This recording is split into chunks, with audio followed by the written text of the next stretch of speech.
Hello YouTube, and welcome back to the F1 Unchained channel. Today we're making number 2 in the Let's Talk series, but we're changing up the format.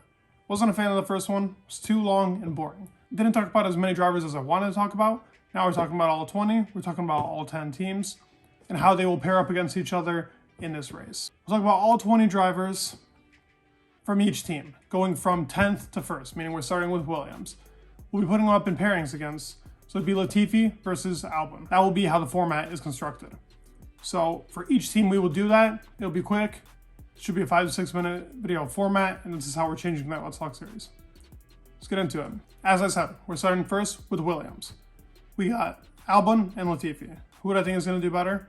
I mean, it'd be far-fetched to say that Latifi will have a better race than Albon, but I think that there is a possibility that could happen. But I am saying Albon in Mexico.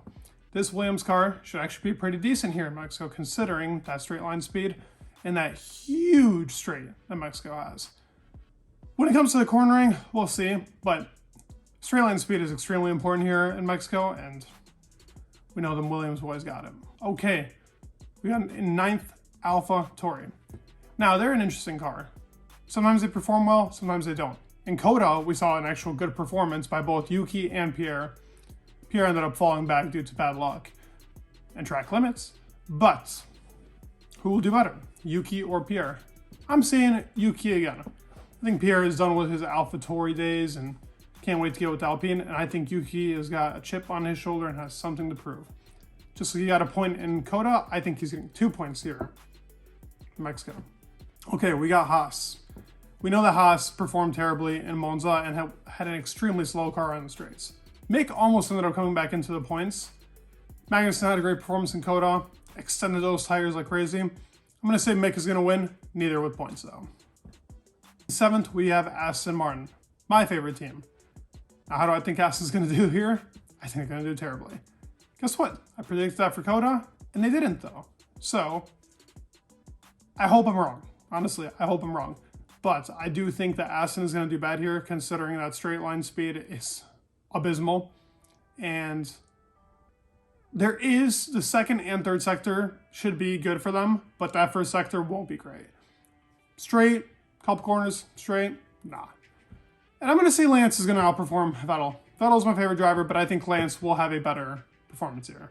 I think neither will be in points though, sadly. I think this will be the end of that, like, how many points in a row have they gotten? Since the second half of the season, I'm pretty sure only one race they didn't have points. I couldn't tell you which one, but I'm pretty sure it's only one. Okay, talking about Alfa Romeo, who will soon be dethroned for the 6th place with Aston. Not here though. I also think Alfa's going to do bad here. I think out of the 5 teams we've named so far, Williams and AlphaTauri are the stronger cars in comparison to Alfa, Aston, and Haas. I think Alfa will perform terribly here yet again, and I think Bottas will actually be a little bit better than Guanyu Zhou, both out of points. I'm going to predict that Joe is DNFing here due to technical car standards. We know that Alpha car is as reliable as Ferrari strategy, so yeah. Okay, 5th we have McLaren. Let's talk about Daniel Ricciardo and Lando. I mean, Daniel is also one of my favorite drivers, but Daniel's been having probably the worst season that he's ever had. So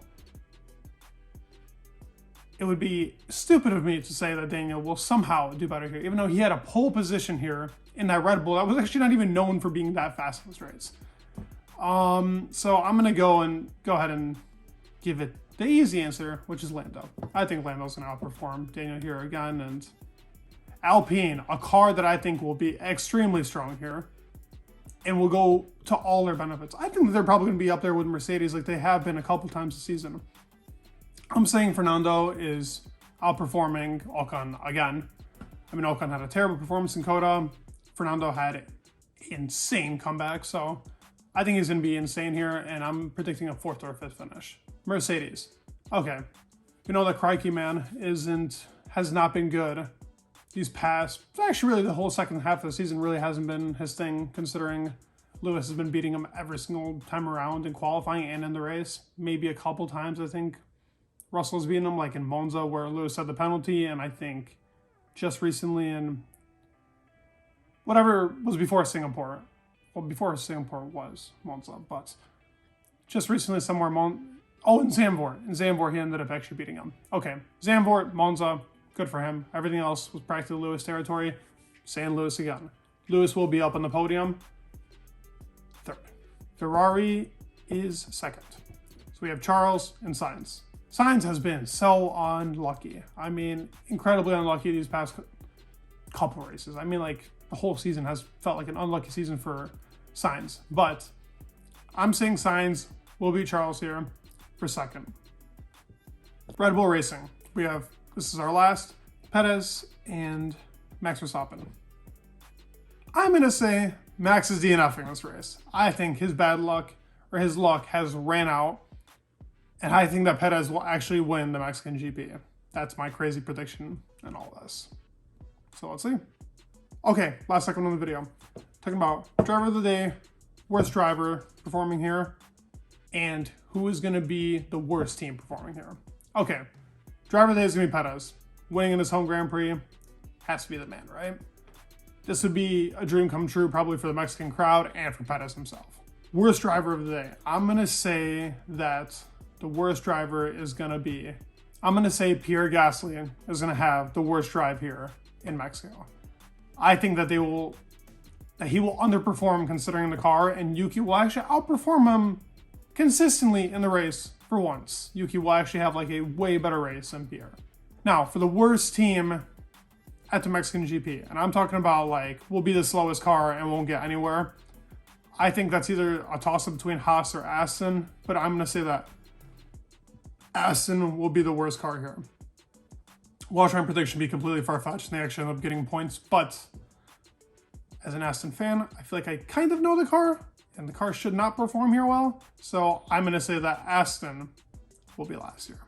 Okay, that's Let's Talk number 2. I hope you guys like this format a little bit better. I think it's a little more interactive and quicker and actually goes not into depth, but it's a more prediction-based thing. We can talk more here like this.